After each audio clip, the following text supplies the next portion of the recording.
Welcome to People Who Perform, the Real Estate Careers Podcast. Each episode will bring you conversations from business leaders and up-and-coming stars in the commercial real estate industry in Canada. Our guests will share their unique career journeys, passions, and advice on what it takes to be successful in this industry. This podcast is brought to you by Highview Partners, connecting people who perform in Canadian real estate. I'm your host, Richard Costello, and today I'm pleased to introduce David Wan. David is a residential sales and marketing leader with over 3 decades of experience and a broad portfolio of work in Vancouver, Toronto, Hong Kong, and Singapore. A graduate of the British Columbia Institute of Technology's Marketing Management Program, David went on to become an instructor at BCIT later on in his career, in which he taught real estate courses and mentored hundreds of students. David's own personal and career journey is a fascinating one that is intrinsically linked to Vancouver's relationship with Asia and has run parallel with the growth of high-rise condo development in the city. We'll get into this and much more, but first, David, a big welcome to you and thank you so much for joining us. Thank you, Richard. I'm actually a big fan of your show and I'm really glad to be here today. Well, thank you very much. Really pleased to have you here. So, David, there's a lot of ground I'd like to cover off with you today, and I'm going to break things up into 3 parts. Sticking close to the theme of our podcast in part 1, I'd like to get your insight into some of the different roles available to sales and marketing professionals in the real estate industry. So first off, and this may sound like an obvious question, but what is the importance of sales and marketing in the real estate development industry? Well, it's kind of like the old saying, nothing really happens until somebody sells something. And in our industry, in real estate in particular, this is especially true. So much of what every developer does nowadays, whether they're building 300-unit high-rise condos or townhomes or a wood frame condominium project somewhere, they all need to pre-sell a certain amount of that inventory before construction can begin. And that's largely because lenders require them to meet a pre-sale quota before they'll fund the project. So that old adage about, things don't happen until you sell something, it's very applicable in the real estate industry. In fact, it's not even just residential sales. It's commercial and industrial. Every developer of those types of real estate would also love to pre-sell or pre-lease a certain portion of that before they begin construction. I guess you do get some speculative development as well, but there has to be some real confidence in that particular market sector. If I think about the trend now of, let's say, industrial spec. Absolutely. When it comes to, you used a very good word, speculation. A great deal of the sort of frenzy in the buying process of pre-sales has traditionally been driven by the expectation that there was an upside to an investment that they're making 3 years in advance. And so, as long as I think people feel that, by making a decision to buy something that is not yet completed today, that they feel that there's a positive outcome at the end of that construction process, at the end of that time period, that tends to make it a much more palatable experience to actually go and buy that pre-sale. And as I mentioned before, it is not even just the residential side of things, it's the commercial side as well. And both sectors really rely heavily on the ability of salespeople to make that happen for them. But your question was not only about sales, you also talked about marketing. And the role that, the marketer plays is just as important as the person at the front line trying to sell those pre-sales. Because without the marketing effort of the, communication process, trying to define what the product is, understanding what the competitors are doing, the salespeople can't really do their job either. So sales and marketing both play a very important role in how the real estate development industry actually works. Yeah, absolutely. Well, David, as I mentioned in your introduction, you spent a number of years instructing various real estate courses at BCIT, including sales and marketing. The marketing management program with a specialization in real estate has become one of the de facto educations for countless professionals over the past 20 or so years. I mean, I know we have the Diploma of Urban Land Economics at UBC too, but the program at BCIT is a huge one. So why do you think it's been so successful? Well, this might sound a little bit self-serving, but I think amazing instructors is one of those reasons. But I think that there's some truth to that, because the instructors that tend to work at BCIT are people who have very recently just left industry. And in some cases, they're people who are still in industry. So therefore, what the students end up getting in the classroom, in those lecture halls, is usually not something that, the instructor vaguely recalls having happened, 25 years ago when he was young and, working in that industry, but rather that things that he or she may have been doing just 20 minutes ago in the boardroom because they're still active within that particular sector. So for that reason, I think alone, the students get a lot of value for, choosing BCIT. Now, there are, of course, many examples of students who come out from BCIT and immediately find work in the chosen sector of their studies. And that's largely because during those 2 years that they're at BCIT, they get involved with a lot of directed studies projects, practicums, where they work directly for companies that are in the industry. And it gives them exposure to potential employers. It's almost like a 6-month job interview for them. So I've seen personally many examples where students had job offers waiting for them even before graduation because they impressed that client during that directed studies project or during that practicum so much that the client felt, I would love to hire this person when they graduate. Right. Yeah, no, it's always tough for graduates of, let's say, arts programs, a bit more generalist studies that want to find their first role in any given industry without having some practical experience. And I think a lot of colleges and universities are kind of combining an element of internship, but it's really, really key, I think, these days, if anyone's kind of picking a university studies. When you look at the demographic of the typical BCIT student, we see a great deal of those students as people who have come already with a degree. Then when they do decide to come to BCIT, they're very serious. They're very committed about their choice. And so because of that commitment level, they tend to excel and do better during those 2 years at BCIT. And that's perhaps why they can go on and do well either in the field when they graduate, or perhaps while they're trying to work and impress those clients during their directed studies projects. So that's a big reason why I think BCIT tends to have a lot of success stories for their graduates. Well, I guess if anyone's thinking about heading into this program at BCIT, like what are some of the different career paths available to graduates of the program that you've experienced? A lot of those graduates will go into residential sales. There are 2 branches that they could explore. One of them being a resale realtor, where they are basically helping people to, relocate. And as part of that relocation process, they need to sell their existing home. The other one is to work in pre-sales, which is something that we talked about briefly earlier. There are lots of, very well-known companies out there like the Rennie Marketing and MLA and Fifth Avenue, amongst others, who hire licensed salespeople to work for them to help sell their clients' projects. So if residential isn't really your thing, commercial real estate is also a very viable alternative.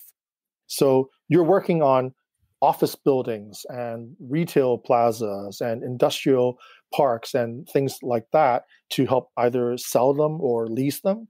Besides those 2, of course, you can also consider things like property management, and even property management is has a lot of different sub branches that you can explore as well. And the other one that seems quite popular also is mortgage brokering, helping home buyers to find suitable financing solutions for their needs. These tend to be the most popular paths that BCIT graduates will go for upon graduation. David, regarding project marketing, what's the attraction for sales and marketing professionals to work for an agency versus working directly for a developer? Well, Richard, let me start my answer by saying both are equally good in different ways. When you work for an agency like Rennie Marketing or MLA or Key Marketing or Fifth Avenue, these types of firms, they tend to offer an opportunity, I think, for the salespeople to have access to a wider variety of projects and in different geographical locations because their clients can be quite diverse, and therefore those opportunities will tend to be more diverse. If you're working for one specific developer in-house as a salesperson, you will have the opportunity to get very, very good at doing certain things because a developer tends to repetitively do the things that they're good at themselves. So if a developer is very good at building townhomes in Maple Ridge, for example, you'll find yourself selling townhomes in Maple Ridge over and over again to the point where you become a genuine expert in that field. So these are some of the slight differences between the two. And again, neither one is necessarily better than the other. Well, there have been countless books written on the topic of sales and how to be successful at selling. But what do you think are the most important qualities or skills in order to be successful at real estate sales? Let's say, for example, you're leading a team of agents at a sales center. There are general attributes that I always look for. And I think things that come to mind would be product knowledge, technical knowledge, and understanding market research. Those are very vital to have as skills whenever you're selling a specific product. And also, of course, being able to know how to qualify a prospect, having the ability to follow up effectively, being honest with your clients, and having integrity. Those things never go out of style.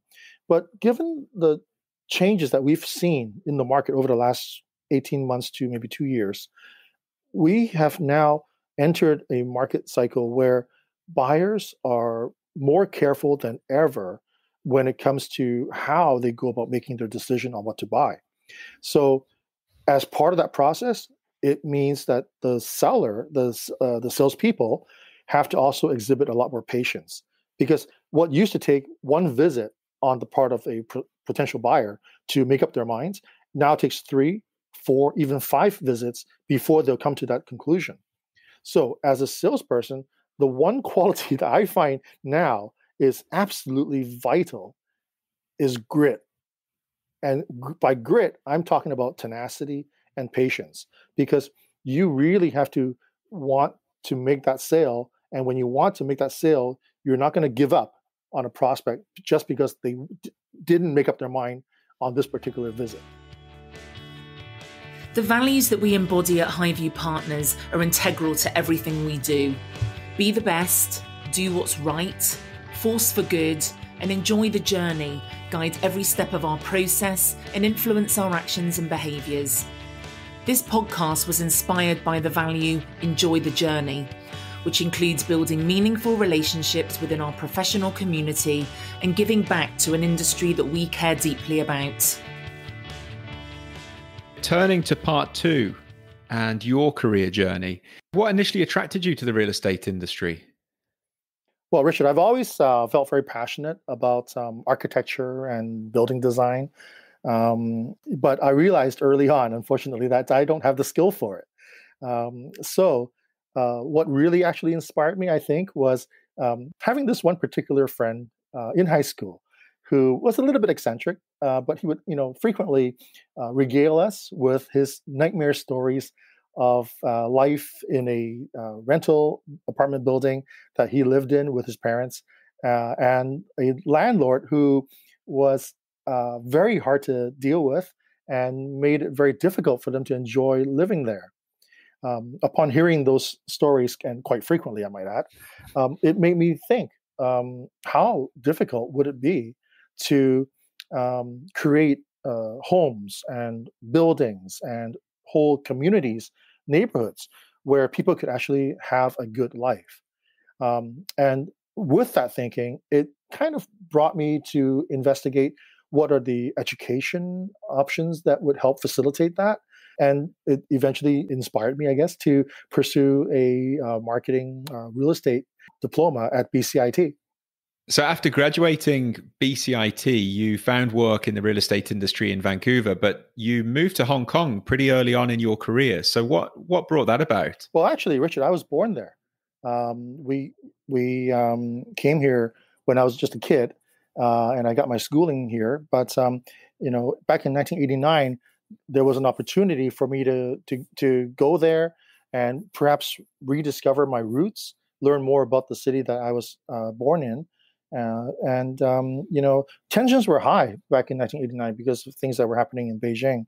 But also around the corner was 1997 when Hong Kong itself would return to Chinese governance.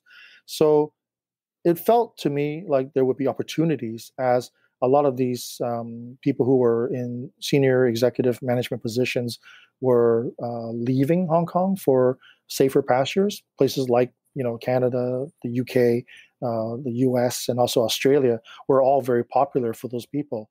And I felt at the time that if I go there at the right moment, that perhaps there would be opportunities that normally would not avail themselves to people like me. So how did your career evolve in Hong Kong? Well, I was extremely fortunate to actually have secured a job in Hong Kong before I left for Hong Kong. I worked for close to 2 years for a British company that was based there. And, I actually want to give a quick shout out to a friend of mine who used to work at Balfour Construction. His name is Steve Neal, because he brought that particular opportunity to my attention. The interesting thing about that job was I worked the North American desk for their investment sales department. And basically what I would be doing is helping Vancouver developers to promote and market and sell their condo developments over there in Hong Kong. And through the course of doing that activity, I got onto the radar of the company owned by Li Ka-shing, who many of your listeners will probably know was one of the most successful and wealthy entrepreneurs in all of Hong Kong.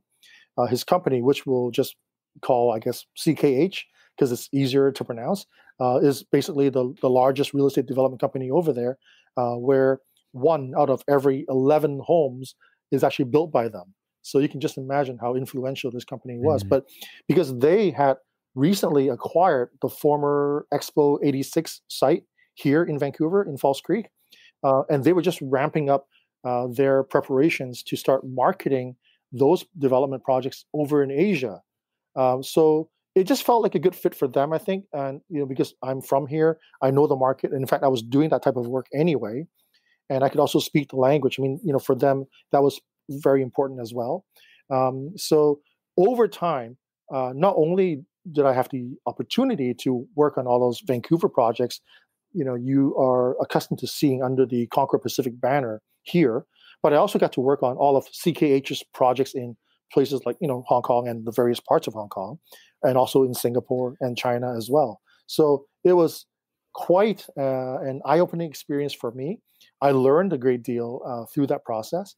And as a, mid-20-year-old individual, I constantly feel nothing but gratitude for having had that chance to work on such large-scale projects at a very early embryonic stage of my career, actually. Yeah, no, absolutely. I think it's quite a brave move to head back there when perhaps people were leaving. You were on your way in.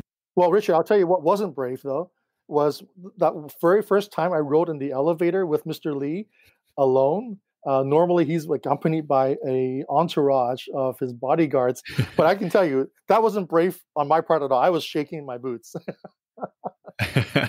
No, well, I can understand that as well. What would you say were your biggest professional takeaways from your time working in Asia?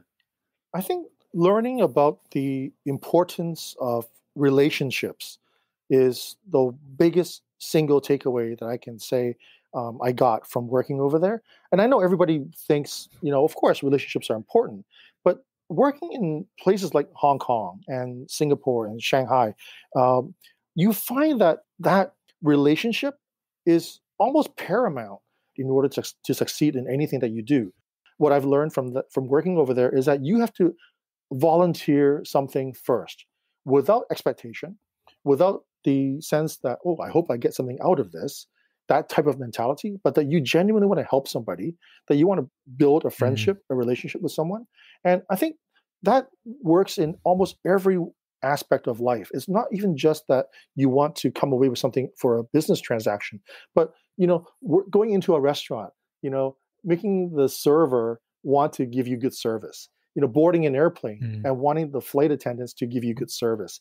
A lot of times it requires us, I think, as the intended recipient of that good service, to offer up something first, maybe a smile, maybe a warm hello, or to make them feel that you appreciate their being there as well. So for me, 15, 16, 17 years, I think in total, working in Asia, that was my single biggest takeaway. Relationships. Do you think the timeline of building those relationships is that much different to the West? I actually don't think it's that different. But I think the importance that we place on the relationship is much higher in the Asian business setting than it is here, where I think business and relationships and transactions tend to be much more direct without the need for the drama and the theater of those, very traditional cultural expressions of relationships. Yeah, there's certainly more of a formality of how you would conduct yourself in kind of business situations. I spent a year and a half in South Korea in Seoul teaching English, and even just some of the small things, like when you would hand over a business card, you hold it in two hands. Absolutely. And sort of, I forget what you do, whether you put it in your pocket first, you look at it, I can't remember, but it was one or the other. Like you either don't look at it or you put it straight in the wallet. You might be able to tell. You do hand over your business card to the intended recipient with both hands, and you also have to ensure that your name is facing them rather than facing yourself, as a sign of respect. And it goes even beyond just the way you exchange business cards. If you're having a drink together, perhaps over a business meeting or over dinner or lunch, if you are the person who is in need of compliance or agreement from the other party, how you hold let's say your glass of wine as you salute each other, the position of the edge of the rim of your glass must be lower than the edge of the rim of their glass, as a sign of respect. So there are little nuances like that may not be obvious to us, in the Western settings. But if you start working over there and you start conducting business over there, you realize, these little, rituals play an important part in the likelihood of your success. In the years that you were away from Vancouver, the city skyline, especially in the Falls Creek area, was starting to look quite different. So you mentioned your involvement there, but you have quite a bit of insight into the factors that were driving those changes. But can you talk us through this chapter in the city's life? Oh, well, back in the late 80s, early 90s, we were absolutely seeing a new wave of immigration, and again, largely from Hong Kong, because I think there was a lot of legitimate concern over what was happening as we approached 1997. And for people who are coming from Hong Kong, don't forget that the condominium as a type of dwelling is the actual default type of dwelling over there. So for them to potentially relocate to a city like Vancouver and to look at either investing or living in a condominium over here, it wasn't a foreign practice to them at all. So because of that activity, the immigration of both people and their financial power, spending power, it gave rise to, I guess, the proliferation of condo development in that period of time in the late 80s, early 90s, that saw the skyline of Vancouver rapidly changing in places like Cole Harbour, Falls Creek, and beyond, because waterfront was a very desirable selling feature for these people, because Hong Kong is an island, basically. But if you look at the way Falls Creek was vastly underdeveloped back in the 80s and you compare it to what it is now, I can tell you that is absolutely a result of this wave of immigration that was coming over back in the 80s and 90s of people who were leaving Hong Kong. And more recently, perhaps, that's now driven more so, of course, than ever before by local buyers and also buyers from perhaps other parts of Asia as well. Looking back on your career at this point, David, what's your proudest accomplishment to date? Oh, well, I'll always be very proud to have taught at BCIT for as long as I did. It gave me a chance to finally, I think, give something back, especially to the place where it all began for me. But in terms of industry-related work, Richard, I think it may have been this one particular project that we did when I was still in Hong Kong. It was a project where, with approximately 6 towers, I believe, and just over 1,000 homes, we had 3 of our fiercest competitors with their own projects of similar size and scale, literally adjacent to us and across the street from us. So it was going to be a real battle royale, as it were. Before we, began the marketing and sales machine, getting that all started, we decided to really take a long, hard look at what we were doing. And did we really want to get into a long, drawn-out battle with those competitors? Because if every product is more or less the same, the only way that you compete is on price. So that really required us to think hard about what we were actually selling, what we were going to be building. And in that process, we decided to create for the first time, and this is now going back perhaps 25 years ago, something that I refer to as the faux service department. And by faux, it means it's false, it's not a real service department. And although I won't get into great details to what that actually means on a functional basis, but it helped us to change the conversation. We were no longer building your normal, traditional, typical condominium, which would have been very much similar to what our competitors were going to be building. And so because it wasn't an apples to apples comparison, we were actually able to charge a higher price for it than what our competitors were doing, simply because we weren't selling the same thing that they were. That, for me, was marketing. It's not about fancier brochures and catchier, project names and that sort of thing. It's about the product and what are you building? How is it different? Can you tell a story about this? That was what I was most proud of. Well, David, we've been reflecting back, but let's take a look forward now. So this is what I'm calling part 3. I want to get onto a topic that I know you're very passionate about, which is technology. So how do you see technology impacting the role of sales and marketing professionals? I think you're already seeing a lot of people in my line of work using things like virtual tours and Matterport 3D tours and the heat mapping of websites and whatnot. But I think very soon we'll go beyond that. What you're going to be seeing soon, like we are seeing in parts of Asia, is the use of augmented reality on a scale that we have previously not seen. What we are now witnessing over there is companies that are using augmented reality to enable prospects to be able to walk through a display home, an entire presentation center, completely from the comfort of their own home. And this may be especially useful given the climate that we're in right now with the social distancing requirements and things like that. So I think augmented reality will be here to stay, and we're going to start seeing more and more of that in North America. The other thing that also is very important, I think, is artificial intelligence, because there are only so many things that a website can give you as a person who's seeking information on a project.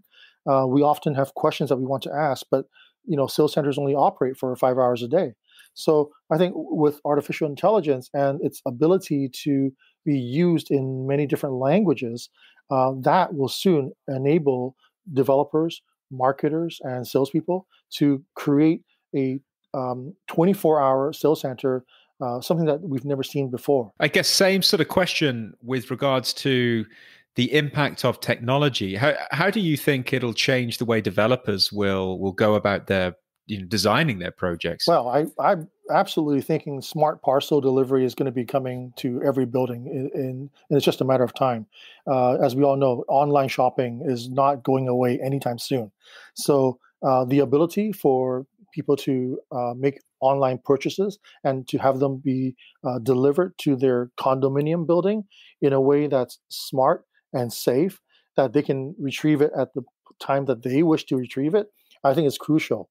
So that's one thing. Also, the other thing that's really important is electric vehicle charging, because a lot of the times when you buy a pre-sale, it's 3 years ahead of when it's going to be ready for occupancy, and in those 3 years, you may very well have transitioned from your old style gasoline-powered vehicle into a brand spanking new Tesla, for example. And wouldn't it be a travesty if that brand new building that you're getting ready to move into did not allow for you to charge your brand new Tesla? So that's going to be huge. And finally, I think also virtual concierge will be big, because when you know that the provision of a concierge, a traditional person sitting at the front desk, adds such a huge amount to your strata budget, by doing it virtually, having perhaps one person or an entirely digital solution, but where that one person can actually facilitate the concierge needs of several buildings at a time, it helps to greatly reduce the cost to that one strata. So I think those three things will be just around the corner, and there are companies already doing that. Which groups would you say are ahead of the curve on that side? Well, when it comes to things like the smart parcel delivery systems, we're seeing that, and it's quite commonplace in places like Japan, Hong Kong, Singapore, and Korea.